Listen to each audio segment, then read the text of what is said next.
సిట్టా ఎన్ని సిట్లు ఏర్పాటు చేస్తారయ్యా? నాకు అర్థం కాలేదు. అదేంది అది? దాని పేరు ఏందండి? గంజాయి. గంజాయి మీద ఏదో ఈగలంట, పేర్లు బ్రహ్మాండంగా ఉన్నాయి. గంజాయి మీద ఈగలు, ఈగిల్, దీని మీదేమో సిట్టు, మన లడ్డు మీద ఒక సిట్టు. ఏమండి నేను తెలియకూడదు, చెప్పండి ఒక మాట. హోంమంత్రి గారు ఏమన్నారు పాపం అంటారులే మైక్ ముందు. గంజాయి 100 రోజుల్లో గంజాయి లేని రాష్ట్రాన్ని ఏర్పాటు చేస్తాం. ఎన్ని రోజులు అయింది ఇప్పటికే? ఎక్కడ దొరకలేదు గంజాయి? చెప్పండి నాకు. గంజాయి దొరకలేదా?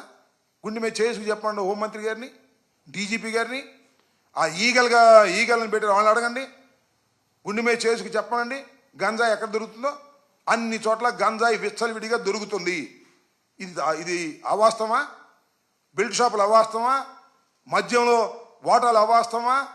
ఊరినే సిట్లు, స్టాండులు, ఈగల్స్ ఇలాంటివన్నీ కూడా మోసపూరితంగా వేసి ఈనాడులో ఫ్రంట్ పేజీలు వేసుకొని పరిపాలన బాగా జరుగుతుందో అని చెప్పుకోవడానికి పనికొచ్చేటటువంటి వ్యవహారమే తప్ప పరిపాలన గాలికి వదిలేశారు. వాళ్ళు ఇచ్చిన హామీలు గాలికి వదిలేశారు. అన్నీ గాలికి వదిలేసి డబ్బులు లెక్కేసుకుంటున్నారు. మధ్యన ఎవరు అడిగారండి నన్ను, మాట మాటకి మైక్ ముందుకు వచ్చే లోకేష్ రావట్లేదేంటి అని అడిగారు. ఆ పక్క ఆయన ఇంకో ఆయన అంటాడు, లోకేష్ గారు ఇప్పుడు రారండి, క్యాష్ లెక్కేసుకునే పనిలో ఉన్నారు, రహస్యంగా ట్రాన్స్ఫర్లు, మామూళ్ళు, ఇలాంటి బినామీలు, వ్యాపారాలు, ఈ డబ్బులన్నీ లెక్కేసుకునే బిజీలో ఉన్నారు, ఆయన బయటికి రారు అని. బయటకు వచ్చేది ఎవరంటే ఈయన ఎవరు, పవన్ కళ్యాణ్ గారు. ఆయన వస్తాడు, బ్యాడ్ ఉంటే ఆయన మీద పోద్ది. ఇలాంటి చాలా అద్భుతమైన చక్కని కన్వీనియంట్ అయినటువంటి ఒక మహత్తరమైన నాటకాన్ని చంద్రబాబు నాయుడు గారు ఆడుతున్నారు.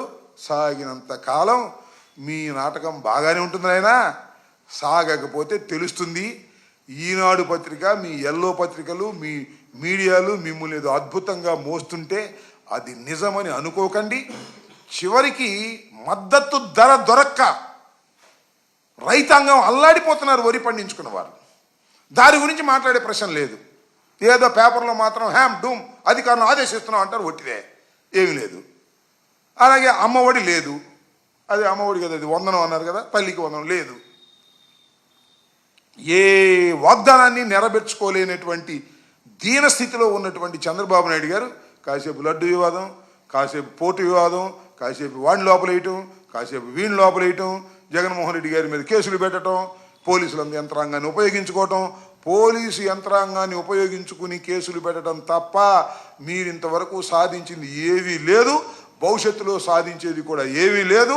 పోలీసు యంత్రాంగాన్ని అడ్డం పెట్టుకొని కలకాలం రాజ్యాన్ని ఏలలేరు. గుర్తుపెట్టుకోండి.